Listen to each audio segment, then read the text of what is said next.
انس بن مالک رضی اللہ تعالیٰ عنہ کی روایت ہے، یہ فرماتے ہیں نبی علیہ الصلوۃ والسلام نے فرمایا تم آپس میں مسلمان ایک دوسرے کے ساتھ بغض نہیں کرو اور ایک دوسرے کے ساتھ حسد نہیں کرو اور ایک دوسرے کی پیٹھ پیچھے باتیں نہیں کرو اور ایک دوسرے کے پیچھے تجسس اور تحسس اور نگاہ میں رکھنا، ٹو میں لگنا، کسی کے پیچھے لگنا، یہ باتیں چھوڑ دو اور اللہ کے بندے بن جاؤ، بھائی بھائی بن جاؤ۔ آگے فرمایا کسی مسلمان کے لیے حلال نہیں ہے کہ وہ اپنے دوسرے مسلمان بھائی سے ناراض رہے 3 دن سے زیادہ، اور یہ آتا ہے سامنے، یہ اس سے منہ موڑتا ہے، وہ اس سے منہ موڑتا ہے۔ فرمایا کہ ان میں بہترین آدمی وہ ہے جو سلام سے ابتدا کرے، پہل کر لے۔ 2 آدمی اگر ایک دوسرے سے ناراض ہیں 1 دن 2 دن 3 دن تک تو گنجائش ہے، لیکن 3 دن سے زیادہ اگر کوئی آدمی ناراض ہوتا ہے تو فرمایا کہ یہ دونوں گنہگار ہیں۔ اس دوران میں اگر کوئی آدمی مر جائے گا تو وہ جہنم میں جائے گا، اور پہل کرنے والا جنتی ہے۔ شوہر کے ذمہ لازم ہے کہ وہ بیوی کو اپنے ماں باپ سے مہینے کے اندر 1 مرتبہ لازمی ملوائے، ممکن ہو مہینے کے اندر خیر خیریت کی خبرداری کرنے کے لیے اس کی ملاقات کی ترتیب بنانا اور اس کو ملوانا۔ اس سے پہلے ہفتے میں 15 دن میں جتنا ممکن ہو اس کے اندر کوئی وہ نہیں ہے، وہ ثواب ہے، تعلق ہے، رشتہ داری کو نبھانا ہے، لیکن مہینے میں 40 دن میں 1 مرتبہ لازمی ملوانا یہ شوہر کے اوپر لازمی اور اس کی ذمہ داری ہے۔ دوست اور احباب روزانہ ملتے ہیں سہولت کے ساتھ تو بھی اچھا ہے، اور اگر روزانہ نہیں ملتے، ہفتے میں 1 دفعہ ملتی ویکینڈ پہ پھر بھی صحیح ہے، اور اگر کیا کرتے مہینے میں 1 مرتبہ ملتے ہیں جیسے جیسے ممکن ہوتا ہے تو بھی اس کے لیے صحیح ہے۔ نبی علیہ الصلوۃ والسلام کے بارے میں ہے کہ آپ صلی اللہ علیہ وسلم کی ابو بکر صدیق رضی اللہ تعالیٰ عنہ کی ساتھ دوستی تھی، تو آپ روزانہ صبح ملتے، اور اگر صبح نہیں ملتے تو شام کو پھر لازمی آپ صلی اللہ علیہ وسلم ملتے تھے۔ تو دوستی یاری کے اندر حسب ضرورت ملاقات، اور جو واجب حقوق ہے ان کے اندر کیا ہے اسی ٹائم کے مطابق ملاقات کرنا، یہ انسان کے اوپر پھر لازم ہے۔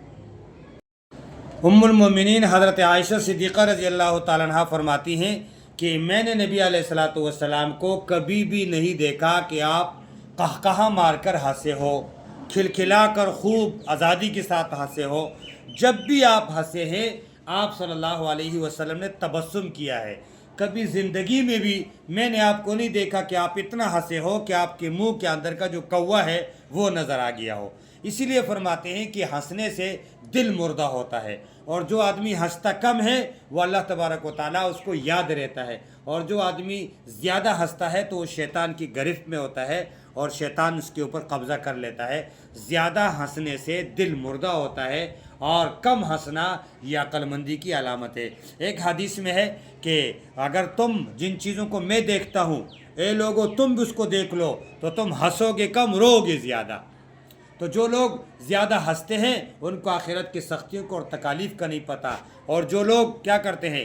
کم ہنستے ہیں اور زیادہ روتے ہیں تو ان لوگوں کو آخرت کے بارے میں اور آخرت کے تکالیف کے بارے میں پتہ ہوتا ہے، اور اللہ اور رسول صلی اللہ علیہ وسلم کے وہ احکامات ان کو معلوم ہوتے ہیں۔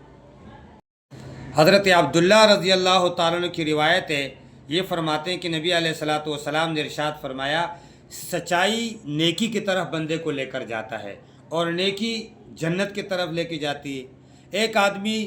بات کرتا ہے سچی بات، پھر اس کے بعد دوبارہ وہ بات کرتا ہے سچی، یہاں تک کہ اللہ تبارک و تعالیٰ اس کو سچوں میں لکھ دیتا ہے۔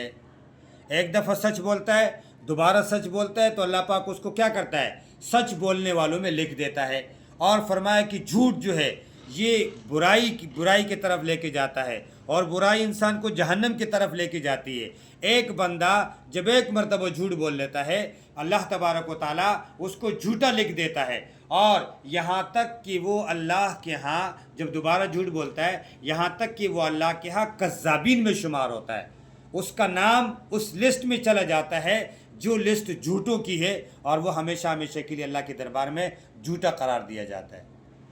کہتے ہیں حدیث میں نبی علیہ الصلوۃ والسلام نے ارشاد فرمایا، ابو ہریرہ رضی اللہ تعالیٰ عنہ کی روایت ہے، منافق کی 3 نشانیاں ہیں، جس کے اندر تینوں نشانیاں ہوں گی پکا منافق ہوگا، اور جس کے اندر تینوں پوری نہیں ہوں گی، کوئی 1 ہوگی تو 2 ہوگی تو کم منافق ہوگا، 1 ہوگی تو اس سے بھی کم منافق ہوگا۔ فرمایا پہلی نشانی جب وہ بات کرے گا تو جھوٹ بولے گا،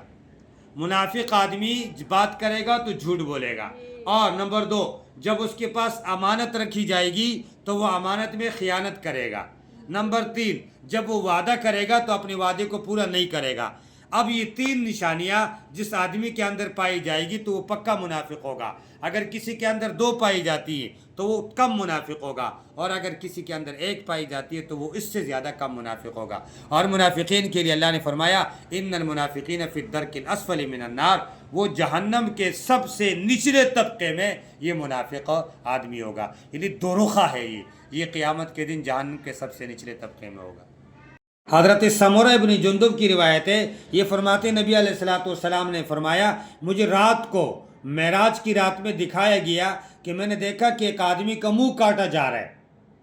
لوہے کے ذریعے سے، تو میں نے پوچھا کہ یہ کون ہے، تو مجھے بتایا گیا کہ یہ جھوٹا آدمی ہے جو جھوٹ بولتا ہے، اور اس کی بات کو لے کر لوگ کناروں تک پہنچ جاتے ہیں، آگے پیچھے پہنچا دیتے ہیں، حالانکہ وہ بات کیا ہوتی ہے، جھوٹ ہوتی ہے۔ فرمایا قیامت تک اس کو اسی طرح کی سزا کے اندر لگا رہے گا، اس کو یہ سزا ملتی رہے گی، اور یہ جھوٹ بولنے کی اس کو سزا ہے۔ ابھی قیامت قائم نہیں ہوئی، قیامت تک اس کو یہ سزا ملتی رہے گی اس کی جھوٹ کی وجہ سے۔